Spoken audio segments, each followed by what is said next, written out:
YouTube, what it is, it's your boy Q, DZ again, coming back. So as I was explaining to y'all, I had been off for a little minute and haven't recorded anything, so I'll give you guys a quick update. And this is just going to fall in line with the whole owner op video. So I figured had some food back here cooking on the grill. And while I'm waiting on this food to get done, I would go ahead and, talk to y'all. So, man, it's been a journey, man. It's really been a journey. And, I almost was out of the game, I was leasing a truck from a company, doing a lease purchase. And I'm going to tell you, it was a good deal. The reason it didn't work is because the owner and I just couldn't make it work together. Our personalities just started clashing, and as an owner operator, I don't care if I'm leasing, if I own a truck, there's just certain things I'm just not going to go for, and you're not going to run me like a company driver, period. And it started kind of getting to that, that era. But my lease was great, man. I had a real cheap weekly payment. My weekly truck payment was only like $170 a week. Yeah. Y'all know I had that Columbia. My Columbia ran great. The engine was just redone in it. I was happy with the truck. I started having some issues with the truck, knick-knack stuff that they should have taken care of before the truck was leased, which ended up being another issue, which started the whole bumping the heads thing. Like I had to replace a heater core 4 months into owning the truck, not even. And I got told the owner, hey man, the heater core is not one of those things that's driver neglect. Those things go bad over years. And ironically, the front and the rear one went out within a week of each other, and they wanted to charge me for that, and it just ended up being one thing after another, and it just didn't work out. I walked away. I had about $5,000 in payments I paid into the truck, and probably with a total of like $7,000 altogether within repairs that I fixed and what have you. And they were taking some money from me, left and right. So, I'm not gonna put them out there. It was an agent of a bigger company, and I'm not gonna, like I said, put them out there, for obvious reasons. But I ended up coming off the road. I did my last run coming off the road about the beginning of March. Around the 2nd of March, and so here it is, 15th of April, and I've been out of work almost going into 2 months. And during that time, after that last hoorah and go around, I was just like, you know what, man, I'm done with this. I'm gonna go out and get my own truck and just really jump out there now, And I went out and I bought my Cascadia you see here parked on the side of me. And if you guys have been following any of the other videos, you know about that. And if some of you are members of our Facebook All About Semis, then you've seen the progress of that. So with that, I thought it'd be a great thing. Let me go out here. I'm tired. I'm gonna go and get my own truck and do it. And I went and I bought this truck cash. I have no payments on it, and I just jumped out on a limb and did it. And then the corona hit. So I was stuck, literally, meaning that I couldn't get my transfer, my title done, registration, none of that. I'm in a state that's a walk-in state, and I've been sitting. And I literally just yesterday was able to drive to another county and get the title work done. So hopefully in a couple weeks, another week, week and a half, I'll be able to be on the road and making some money. So my truck has been sitting since I bought it, and it's just been a fiasco even with trying to get that. Which brings me to this video, you know, on the owner op side. Like I've been telling you guys, no matter what you do, whether it's lease purchase, whether it's just straight out leasing, whether it's you going out and buying your truck, the key factor is you got to have money put away for when some jumps off. You're not stuck, you're not crying because you can't make ends meet.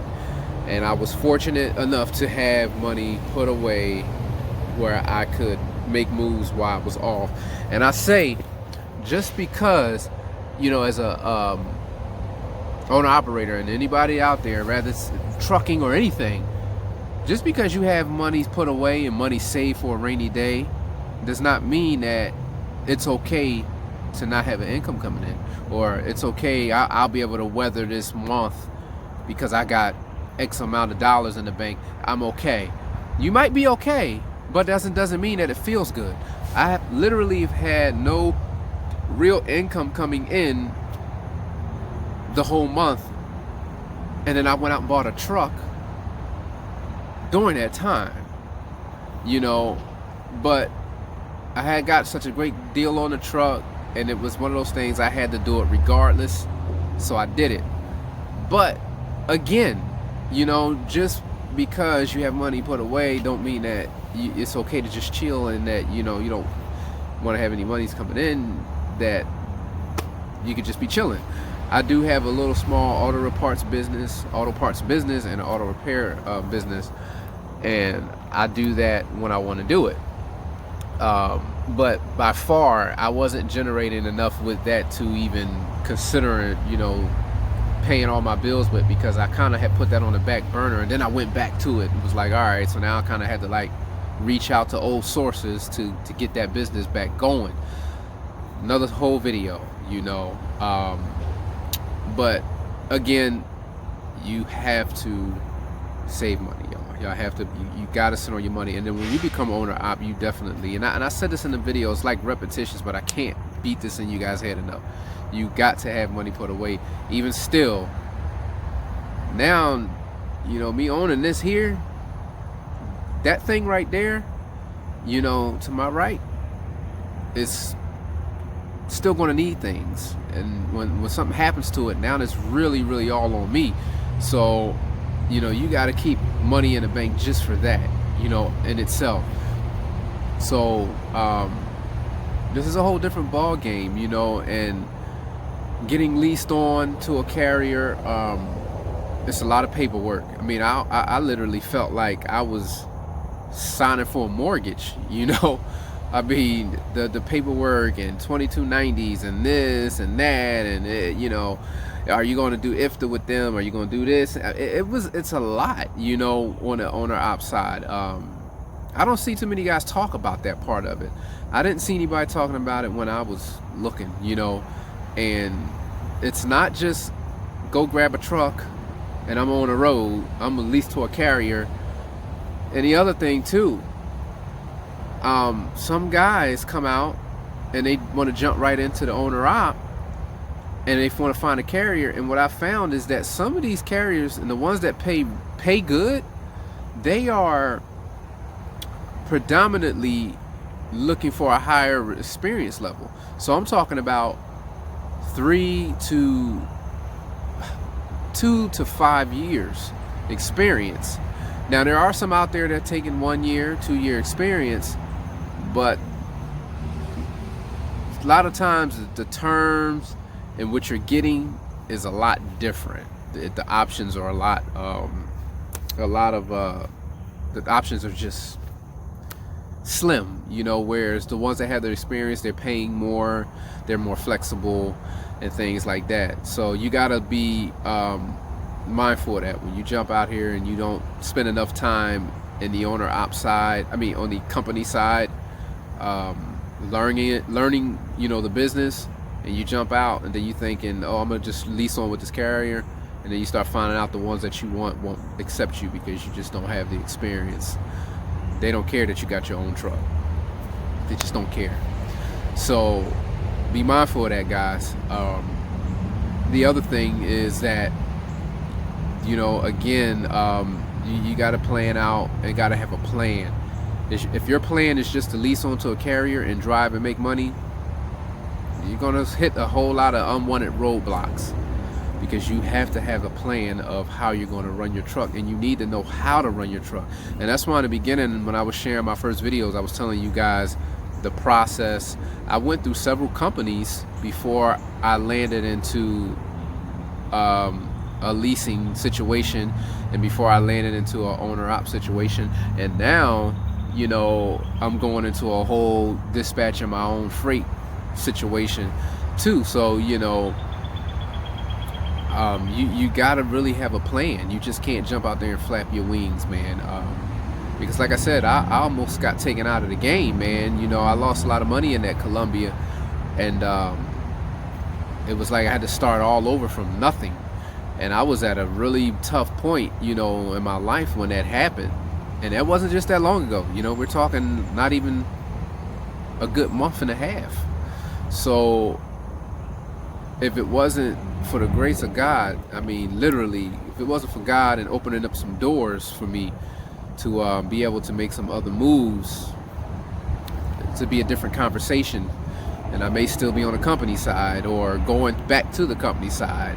So you really have to plan out what it is that you're doing, because if you don't, you're going to find yourself, how they say it, in the creek without the paddle, and that's not a good place to be, you know. So I made these mistakes, and I'm sharing a lot of this stuff so you guys don't have to make the mistakes that I made. But I'm back, full effect, ready to roll as soon as I get this last little bit of paperwork back, which, like I said, should be another week and a half. We'll be back on the road, and we'll be back to pulling some freight, and videos gonna be coming. So I want you guys to stay tuned, and don't worry about my food back here, okay? I know you guys like, man, he ain't checked that food yet, but over here, I think this one right here, it's smoking. I don't have anything on the actual grill, and there's the smoker right there. So, you know, I got my wood in there and the meat's smoking, so I know it ain't burning up or anything. It can't, because it's just smoking. All right, so y'all ain't got to worry about that. Ain't nothing burning over here. So stay up, stay safe, stay tuned in, join our Facebook page, all about semis, and click that subscribe, and I'll catch you guys on the next one. This is your boy Truck Q, and I'll talk to you later. Peace.